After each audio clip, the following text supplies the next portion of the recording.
Hi guys, this is Hazel Valente, your real estate broker.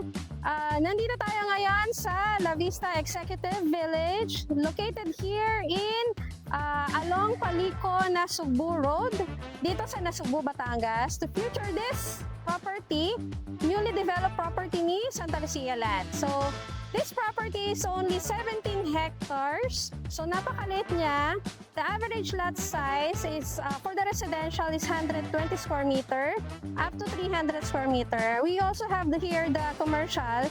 So, this strip is a commercial. The average cut is 1,000 square meter. So, yan. Titled na po ang commercial na mga property dito. So, commercial property. So, along highway po siya and then titled na siya. So, yun yung maganda doon. This property, hindi pa lang po siya ino-open sa market, pero we will give you an update kasi alam niyo naman si Santa Lucia, hindi nag-o-open basta-basta ng project kung walang development. So, sa ngayon, makikita nyo may pylon na, makikita nyo this is La Vista and the gate. So, this is the main gate ni La Vista. So, nakatayo na rin po siya. And ongoing na rin po tayo sa road concreting. So, as you can see, naka-road concrete na rin po tayo, yung mga ibang portion.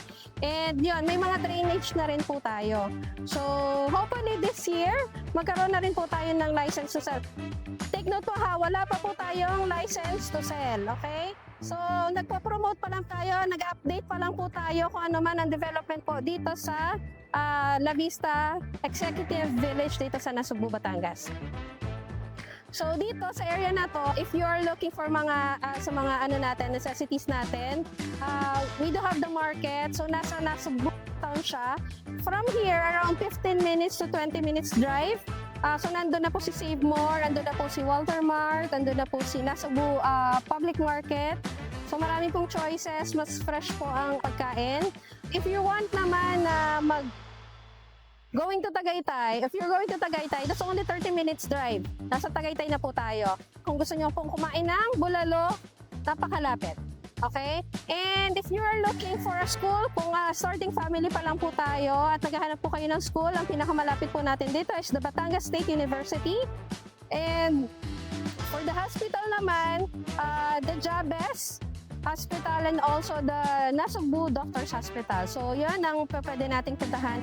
And ang kagandahan sa kanya, aside doon sa mga necessities natin, if you want to go to a beach area, so napakalapit din po tayo. That's around 20 to 25 minutes. Nasa beach area na rin po tayo.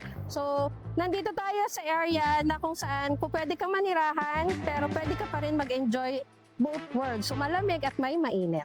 Nandito naman tayo ngayon sa clubhouse, sa main clubhouse, to check out ng development dito. So as you can see, nakatayo na siya.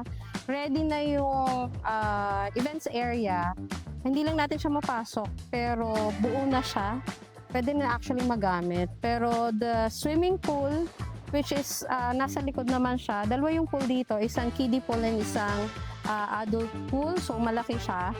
Itong area na to, this will be the basketball court. So ito yung part ng basketball court.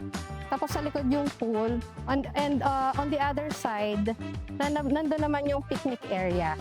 So yun, sa ngayon, yun lang muna yung update natin dito since ito pa lang, yung structure pa lang ng events area yung natatayo. So hopefully, before ma-turn over tong property, itong project na ito ni Santa Lucia, kasama na rin siya sa to-turn over. Ayan. So, yun lang guys. Bye-bye!